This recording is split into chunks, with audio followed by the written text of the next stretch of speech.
Hello everyone, আসসালামু আলাইকুম। Diploma ক্লাসরুমে তোমাদের সবাইকে স্বাগত জানাচ্ছি। আজকের ভিডিওতে আমরা ফ্লুইড মেকানিক্সের প্রথম যে অধ্যায়টা আছে এই অধ্যায়টা নিয়ে আলোচনা করব। তো তোমাদের প্রথম অধ্যায়টা হচ্ছে মূলত প্রবাহীর পরিচিতি। তো এই অধ্যায়ে বিভিন্ন ধরনের প্রবাহীর যে পরিচিতি আছে সেই পরিচিতি দেওয়া আছে এবং তোমাদের ফ্লুইড মেকানিক্স সম্পর্কে বেসিক একটা ধারণা দেওয়া আছে, ঠিক আছে? তো আজকের ভিডিওতে আমরা এই সব কিছু নিয়েই আলোচনা করব।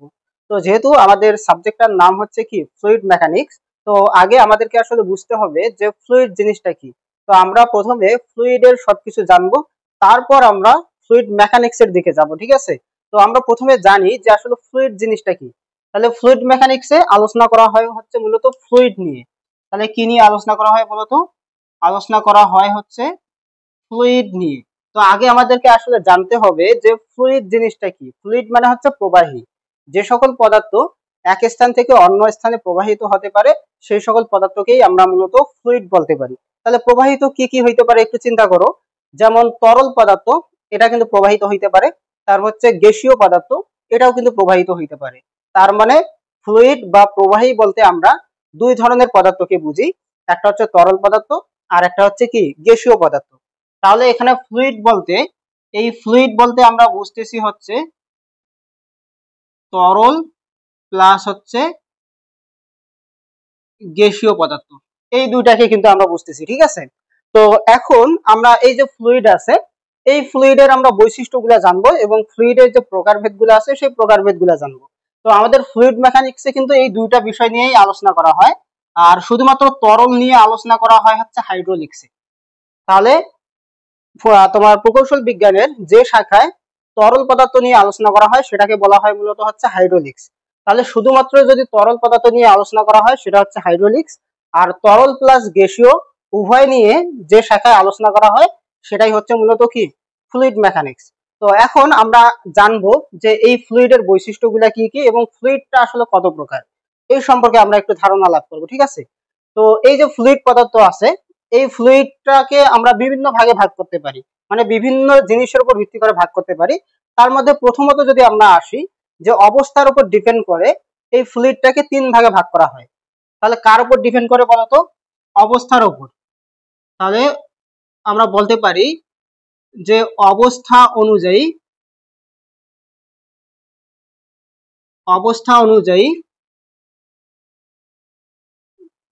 প্রবাহী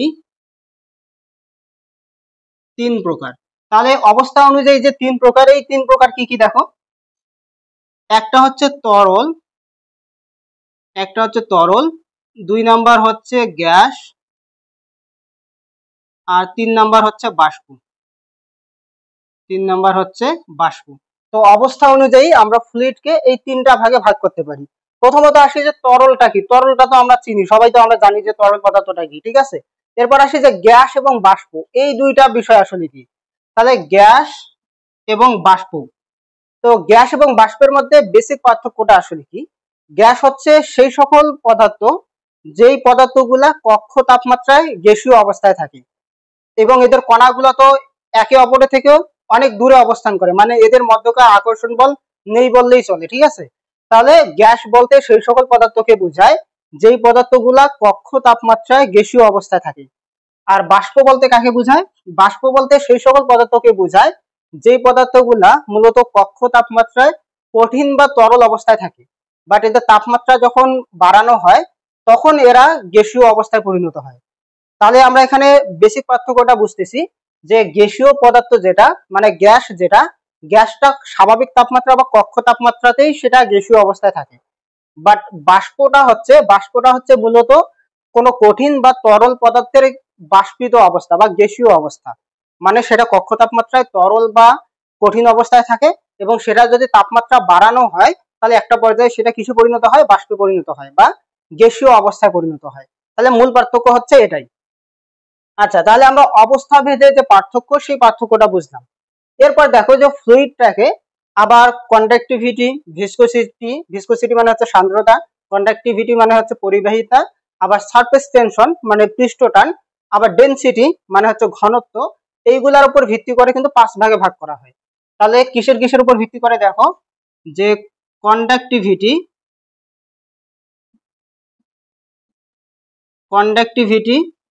তারপর হচ্ছে ভিসকোসিটি, ডেনসিটি এর উপর ভিত্তি করে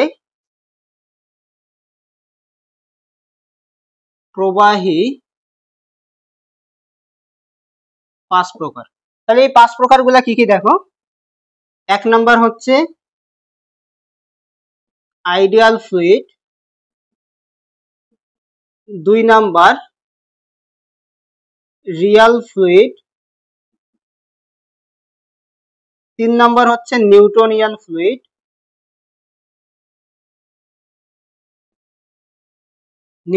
ফ্লুইড, 4 নাম্বার হচ্ছে নন নিউটনিয়ান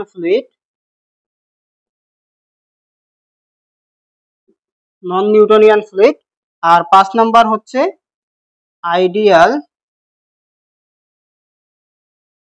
আইডিয়াল প্লাস্টিক ফ্লুইড। তো এই হচ্ছে 5 প্রকার। তো আমরা প্রত্যেকটা সম্পর্কে জানবো। প্রথমত আসি যে আইডিয়াল ফ্লুইড।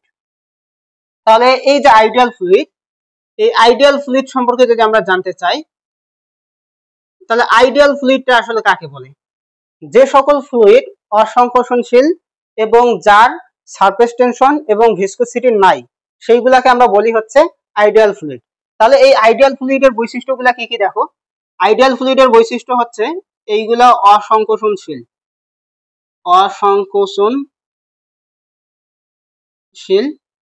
এবং এর কি কি নাই, এর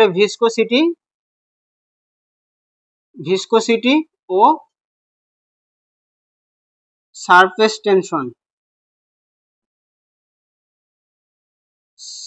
টেনশন নাই।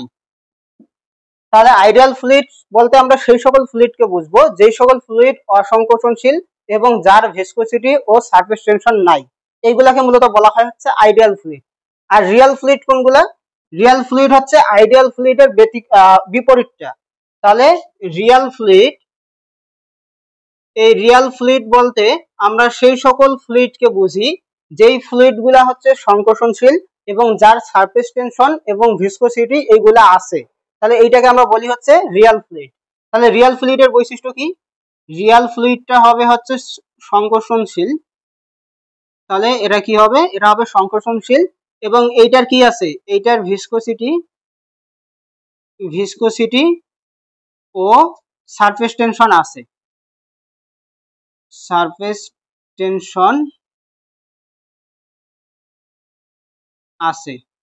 তাহলে যেগুলার সংকোচনশীল এবং ভিসকোসিটি ও সারফেস টেনশন আছে সেইগুলা হচ্ছে রিয়াল ফ্লুইড। এরপর আসি নিউটনিয়ান ফ্লুইড কোনটা আসলে। তাহলে এরপরে আমরা জানবো হচ্ছে নিউটনিয়ান ফ্লুইড সম্পর্কে। তো নিউটনিয়ান ফ্লুইড বলতে আমরা সেই সকল ফ্লুইডকে বুঝি যেই ফ্লুইডগুলোর সান্দ্রতা সবসময় কনস্ট্যান্ট থাকে এবং যেটা নিউটনের সান্দ্রতা সূত্র মেনে চলে, সেটাকে আমরা বলি হচ্ছে নিউটনিয়ান ফ্লুইড। তাহলে নিউটনিয়ান ফ্লুইডের বৈশিষ্ট্যগুলো কি কি? নিউটনিয়ান ফ্লুইডের বৈশিষ্ট্যগুলো হচ্ছে সান্দ্রতা কনস্ট্যান্ট থাকে। তাহলে সান্দ্রতার কোনো পরিবর্তন হয় না। তারপর 2 নাম্বার হচ্ছে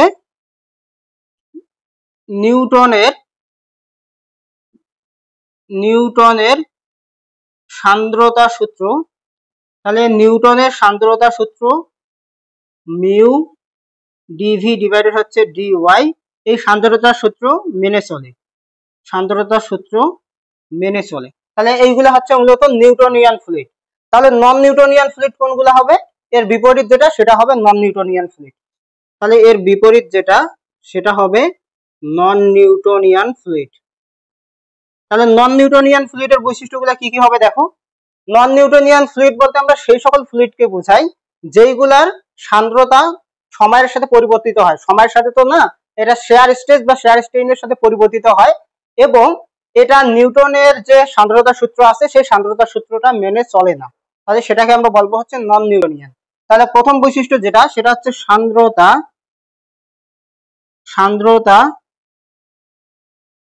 কনস্ট্যান্ট থাকে না। তাহলে সান্দ্রতা কনস্ট্যান্ট থাকে না।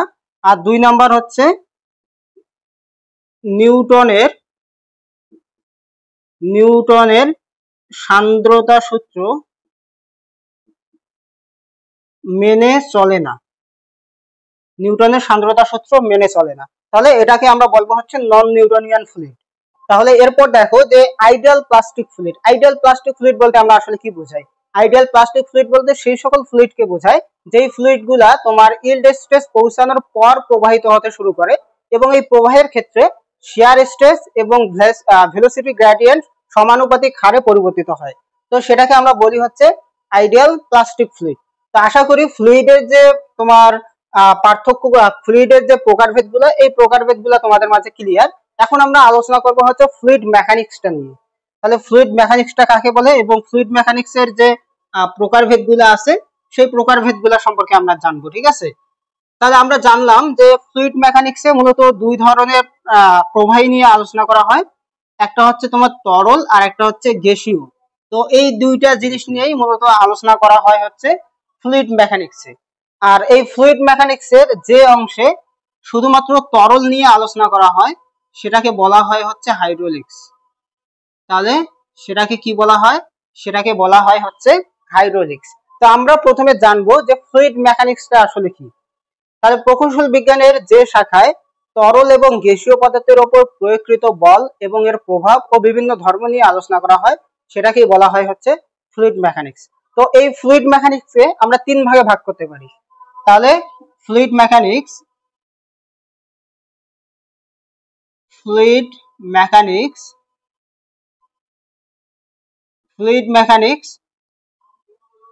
তিন প্রকার।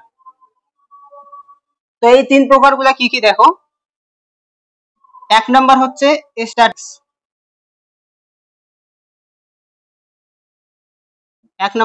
স্ট্যাটিক্স, তারপর দুই নাম্বার হচ্ছে কাইনেমেটিক্স,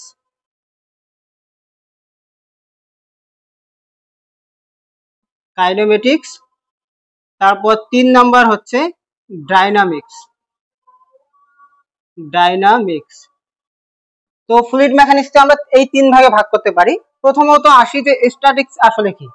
তাহলে ফ্লুইড মেকানিক্সের যে শাখায় স্থির অবস্থায় বা সাম্য অবস্থার ফ্লুইডের উপর প্রয়োগকৃত বল ও এর প্রভাব নিয়ে আলোচনা করা হয় সেটাকে মূলত বলা হয় স্ট্যাটিক্স।